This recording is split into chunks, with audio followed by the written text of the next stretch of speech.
Olá, sejam novamente bem-vindos à nossa aula de matemática. Estava ansiosa, aguardando a próxima aula, espero que vocês também. Quero perguntar uma coisa, vocês estão estudando? É preciso estudar, é preciso acompanhar as nossas aulas aqui, todas as nossas aulas.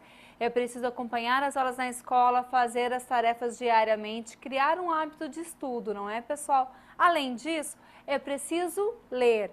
Lembra que eu falei para vocês lá nas primeiras aulas que a interpretação é uma parte fundamental da matemática? Eu sei que muitos aí que me ouvem não gostam de ler, mas vocês não têm ideia como a falta de um hábito de leitura traz problemas para dentro da matemática. Faz a matemática virar um problema de verdade. Porque quem não lê, não interpreta. Quem não interpreta, não analisa. Se não analisa, como é que vai analisar aqui os nossos gráficos, as nossas tabelas e as nossas contas? Complicado, né? Então, vamos desenvolver, ainda dá tempo de desenvolver um hábito de leitura. Vamos expandir aí nosso conhecimento, vamos expandir as nossas possibilidades, certo, pessoal? É uma dica que eu dou para vocês que eu gostaria que vocês seguissem, ok? E vamos seguir também aqui os nossos slides. Hoje eu comecei a aula antes de vocês. Eu já deixei o quadro, um monte de exercícios para quando ler a questão número 1, nós já irmos para o quadro responder, não é? Eu sei que os alunos, quando veem o professor fazendo isso, já ficam assim. Sei bem disso. Vamos lá. Primeira questão, questão número 1, diz o seguinte: a pesca não predatória pressupõe que cada peixe retirado de seu habitat já tenha procriado pelo menos uma vez, certo? Para algumas espécies, isso ocorre depois de os peixes apresentarem a máxima variação do seu peso anual. Vejam que para muitas espécies isso ocorre após os peixes apresentarem a máxima, a maior variação anual do seu peso. O controle da pesca no Pantanal é feito com base no peso de cada espécie.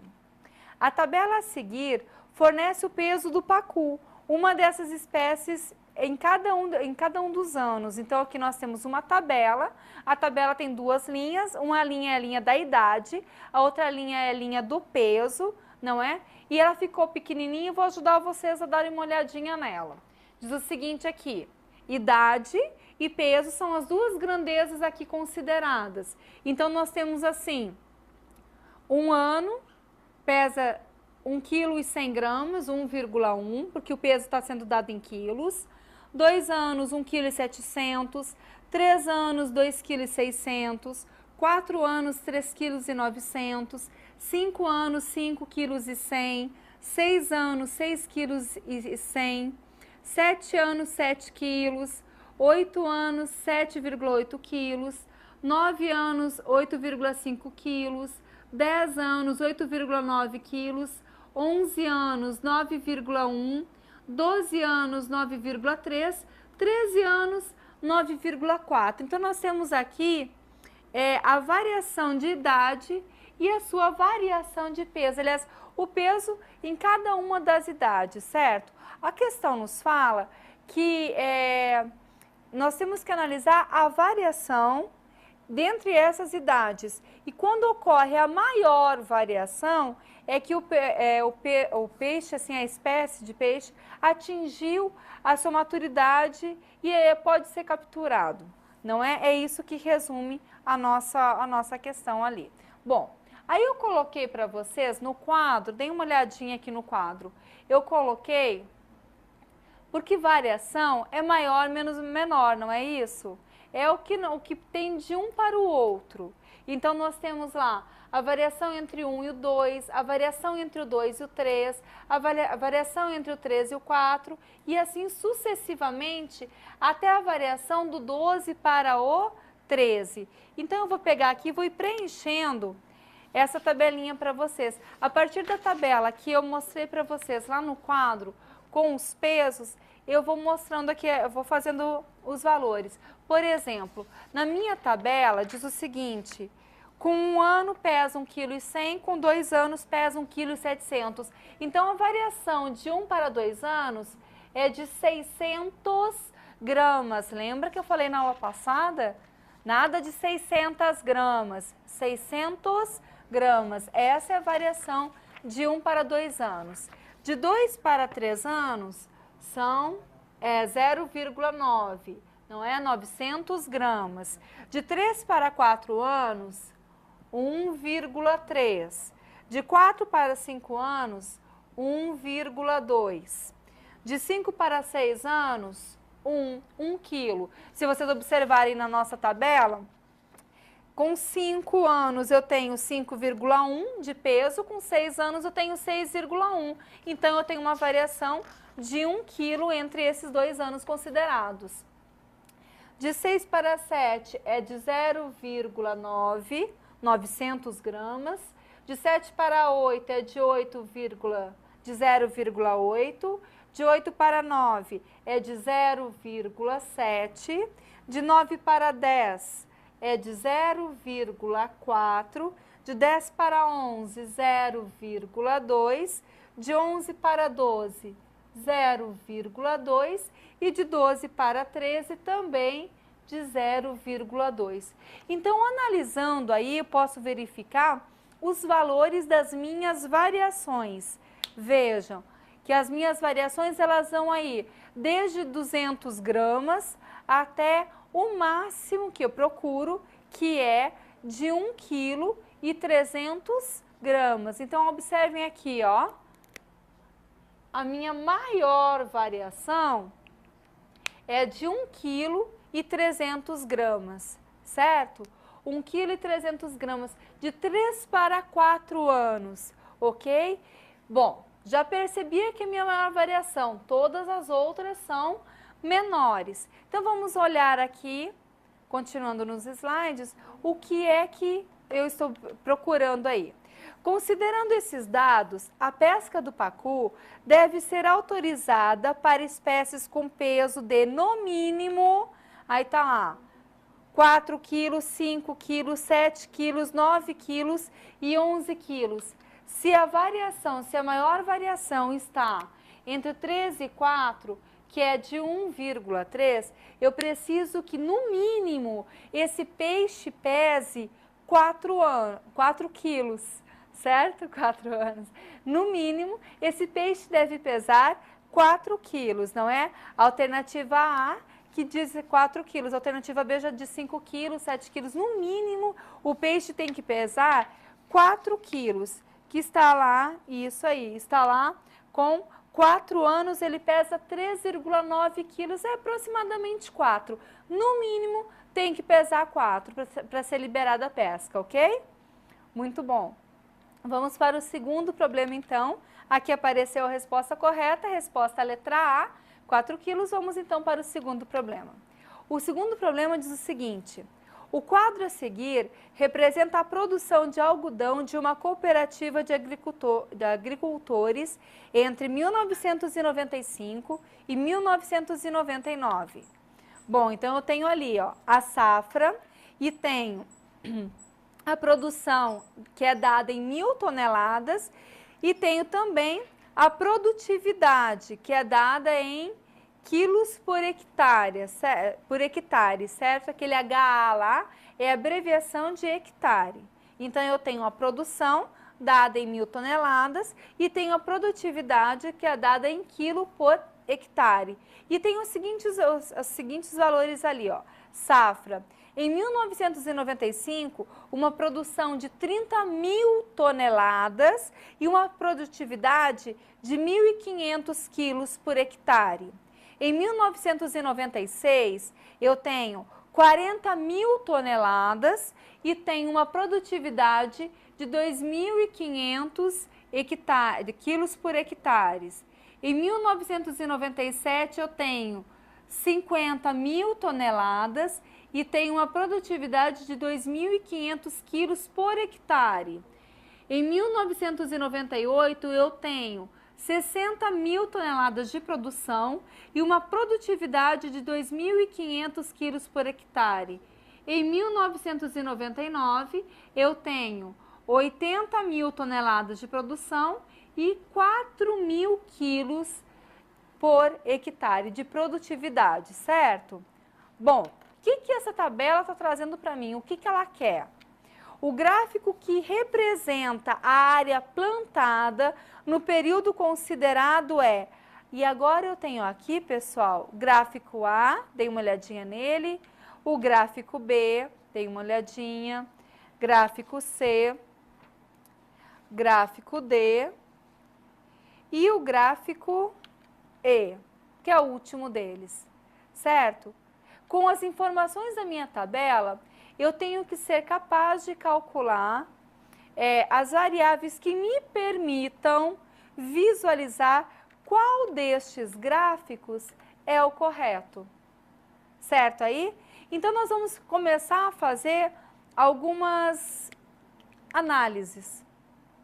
A primeira análise que eu vou fazer é da área plantada, que eu vou chamar de AP. Vou lá no quadro fazer isso para vocês. A área plantada, que eu estou aqui chamando de AP, ela vai ser o resultado da divisão da produção pela produtividade. Vocês viram que eu tenho lá deixa eu apagar aqui, vidade. Vejam que eu tenho lá uma produção que estava sendo dada em toneladas e uma produtividade que estava sendo dada em quilos por hectare. Lembram disso?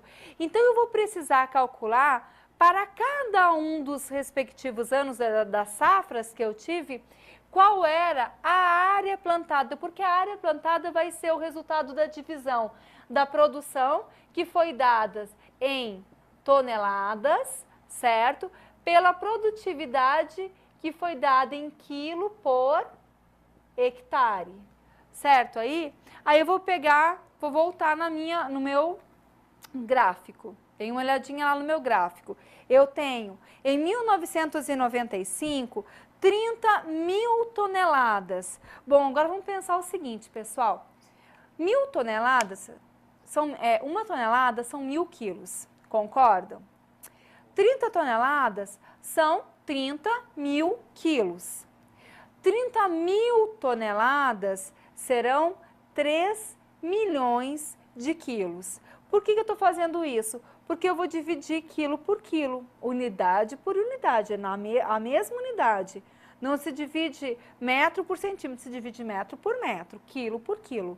Então, eu tenho 30 mil toneladas, 30 vezes 1.000, não é isso? Então, eu tenho lá, vamos calcular aqui para cada ano. O primeiro ano que está aqui na minha tabela é o ano de 1995. Bom, a minha área plantada será eu tenho 30 mil toneladas ali, então eu tenho 30 milhões de quilos, não é? Divididos. Vejam que naquele ano eu tenho uma produtividade de 1.500. De 1.500. Logo, 30 milhões dividido por 1.500 correspondem a uma área plantada de 20 mil. Certo aí? Bom, vamos voltar e vamos fazer a mesma coisa para o ano de 1996. A minha área plantada, que é de 40 mil toneladas, ou seja, 40 milhões, dividido, qual que é a produtividade? É 2.500. Então, 40 milhões dividido por 2.500 resulta em 16 mil. Uma área plantada de 16 mil hectares, certo aí? Logo, em 1997, eu tenho uma produção de 50 mil toneladas, então 50 milhões de quilos, dividido por 2.500 quilos por hectare, que é a minha produtividade. 50 milhões dividido por 2.500, 20 mil hectares aqui. Uma área plantada de 20 mil hectares. Então, 1998, eu terei uma área de 60 mil toneladas, perdão, uma área não, uma produção de 60 mil toneladas, então serão 60 milhões de quilos dividido também por 2.500, que vai me dar como resultado 24 mil. E por último, em 1999, já com uma área de 80, já com uma produção de 80 mil toneladas, que resultam em 80 milhões divididos por 4 mil quilos por hectare, eu vou ter aí, vou ter 20 mil novamente. Então, o que eu observo, pessoal? Vejam se vocês concordam comigo. Em 1995, nós tivemos 20 mil. Em 1996, nós tivemos 16 mil. Veja que nós estávamos num ponto com 20 mil e nós decrescemos para 16. Concordam? Beleza. Espero que vocês tenham concordado. Em 1997, nós retornamos aos 20 mil. Retorno aos 20 mil. Em 1998, eu subo para 24 mil. Subo mais um pouco. E em 1999, eu retorno para 20 mil. Meu gráfico aqui não ficou bonitinho, né, gente? Mas, na verdade, não é esse aqui que nós vamos analisar. É aquele que está ali no nosso slide, que está bem mais bonitinho. Mas já deu para dar uma ideia, não é? De qual é o tipo de gráfico que nós estamos esperando. Nós estamos esperando um gráfico que apresente uma queda, depois apresente um crescimento, depois apresente um novo crescimento, por fim apresente uma nova queda. Então, dei uma olhadinha aí. Será que seria esse primeiro gráfico? Dei uma olhada. Tá parecido aí o que eu fiz no quadro com o que está no slide? Dá uma olhadinha lá. O que eu fiz lá no quadro, lá no cantinho, com o que nós temos aqui no slide. Parecido, é claro que o do slide está muito melhor desenhado, né, pessoal?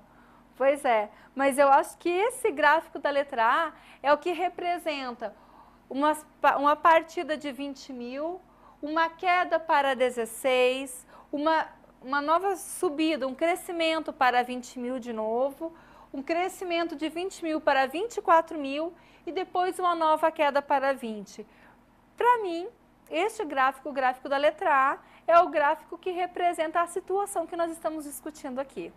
Na letra B, já vou descartar, porque ele está dizendo que do primeiro para a segunda safra, da safra de 95 para 96, houve um crescimento, e se nós observarmos lá, ela decresceu. Então, letra B foi eliminado. Letra C, ele se mantém com crescimento, também foi eliminar, porque de 95 para 96 ele decresce e não cresce, então letra C também já foi eliminado. Letra D, eliminado pelo mesmo motivo da letra C. Ele não está crescendo, de 95 para 96 ele decresce. E letra E também, olha lá, de 95 para 96 ele está crescendo. Se nós observarmos, apenas o gráfico da letra A demonstra que houve uma queda de 95 para 96, portanto, a letra A é a alternativa correta. Certo, pessoal? Esse foi bom de fazer, né? Deu um pouquinho de trabalho ali no hectares, no milhões, toneladas, mas depois que a gente termina, que a gente pode analisar, fica muito simples. Vamos para a próxima? Questão número 3. Diz o seguinte: o gráfico compara o número de homicídios por grupo de 100 mil habitantes entre 1995 e 1998 nos Estados Unidos, em estados que têm e que estados que não têm pena de morte. Então, ele analisa estados com e estados sem pena de morte. Dê uma olhadinha no nosso gráfico aqui. Nós temos uma legenda para ele. Os estados com pena de morte são os estados, são as colunas pretas aqui. Estão visualizando, ó? 95 está quase chegando lá no 40, olha aqui, ó. Este aqui é o gráfico, é a coluna de um estado com pena de morte. Aqui ao lado, um estado sem a pena de morte. Certo aí? Já em 1996, o estado com pena de morte está aqui, ó. Veja que ele está um pouquinho abaixo do de 95. Ele é um pouco menor do que o de 95. E o estado sem pena de morte está ao lado dele. Em 97, também um pouquinho menor, veja que está assim decrescendo, né? De um ano para o outro, os estados com pena de morte apresentam uma queda nos seus homicídios, não é? Já os estados sem pena de morte, eles apresentam aqui uma queda, aqui se mantém praticamente igual, em 96 e 97, e em 98 ele dá uma quedinha pequena também, mas ele passa aí 2 anos praticamente iguais. Bom, com base nesse gráfico, pode-se afirmar que, letra A taxa de homicídios cresceu apenas nos estados sem pena de morte. Letra B, nos estados com pena de morte, a taxa de homicídios é menor que nos estados sem a pena de morte. É uma afirmação. Letra C. No período considerado, os estados com pena de morte apresentaram taxas maiores de homicídios. Letra D. Entre 1996 e 1997, a taxa de homicídios permaneceu estável nos estados com pena de morte. E na letra E, a taxa de homicídios nos estados com pena de morte caiu pela metade no período considerado. Veja que a partir do gráfico, nós vamos ter que procurar qual é a alternativa que se encaixe, qual é a mais correta, qual é a que melhor se adequa, certo aí? Então, eu vou deixar vocês observando o gráfico, não é esse gráfico de colunas que foi feito, e vou lendo as alternativas e nós vamos analisando, verificando se elas estão de acordo ou não estão de acordo, certo? Vou mostrar para vocês lá no monitor esse gráfico aí. Veja só, a letra A, a alternativa A, diz o seguinte: a taxa de homicídios cresceu apenas nos estados sem pena de morte. Dá uma olhadinha aqui. Nós temos aqui estados sem pena de morte, são esses estados aqui, certo? Esses estados que estão com a coluna branca.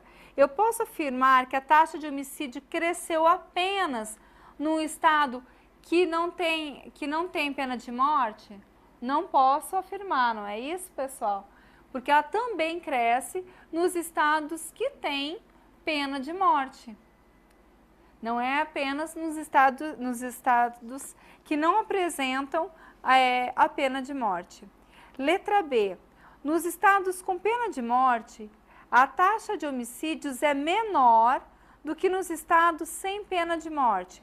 Nos estados com pena de morte, ou seja, nos estados que nós temos aqui pintados de pretinho, a taxa de homicídios é menor do que nos estados sem pena de morte. Isso daqui tá fácil de descartar, né? Porque nós podemos verificar que essas colunas pretas, elas são maiores, ou seja, a taxa nos estados com pena de morte é maior e não menor do que nos estados sem pena de morte. Então, a letra B também já foi descartada. Letra C. No período considerado, ou seja, aqui entre 95 e 98, os estados com pena de morte apresentam taxas maiores de homicídios. Isso é interessante, ó. No período de 95, 96, 97 e 98, nesse período considerado, as taxas de homicídio dos estados que apresentam pena de morte é maior do que dos estados que não apresentam pena de morte. Isso daqui tá na cara. Deve ser a correta, me parece até aqui a mais correta. Vou analisar as outras duas ainda. Letra D. Entre 1996 e 1997, ou seja, nesse intervalo aqui, ó, entre 96 e 97, a taxa de homicídios permaneceu estável, ou seja, nem aumentou, nem diminuiu nos estados com pena de morte. Isto não é verdade, porque ela deu uma diminuída, ó, daqui para cá, ela diminui. No estado com pena de morte, ela diminui, mas aqui no estado sem pena de morte, visualmente aqui, ó, ela se mantém no mesmo nível. Então, se a afirmativa fosse que a taxa de homicídios nesse período, ela se manteve estável nos estados sem pena de morte, seria correta, teria duas corretas. Mas como ele está falando no estado com pena de morte, eu descarto também a letra D. Por último, a letra E, a taxa de homicídios nos estados com pena de morte caiu pela metade no período considerado. Não caiu não, não, né? De 1995 até 1998, nos estados com pena de morte, ou seja, nesses aqui, nessas colunas pretas, ela caiu, está dizendo que caiu pela metade, não caiu não. Ela estava em quase 40 e ela termina lá no 30 mais ou menos. Isso não é cair pela metade, né, pessoal? Então, destas 5, eu vou continuar com a letra C. Espero que seja correta, né? Vamos lá então, vamos passar para as nossas alternativas. A resposta correta é a letra C. Aquela que nós falamos que no período considerado, os estados com pena de morte apresentaram taxas maiores de homicídios. Estava bem na cara essa, dava para ver, não dava? Bom, pessoal, meu tempo está terminando, eu fico por aqui. Na próxima aula nós nos vemos novamente com mais algumas questões. Olha, nós estamos chegando ao final da nossa caminhada. É importante que vocês agora retomem o fôlego e não esqueçam de acessar o nosso site. Eu sei que muitos já acessaram porque eu vi que a quantidade de visitantes aumentou lá e de pessoas cadastradas aumentaram. Então, www.acerteosponteiros.com.br. Acessa, faça o seu cadastro, é rapidinho, na hora, você coloca a sua senha, confirma a sua senha e já está cadastrado para participar conosco, tá bom? Fiquem bem e até a nossa próxima aula de matemática. Tchau!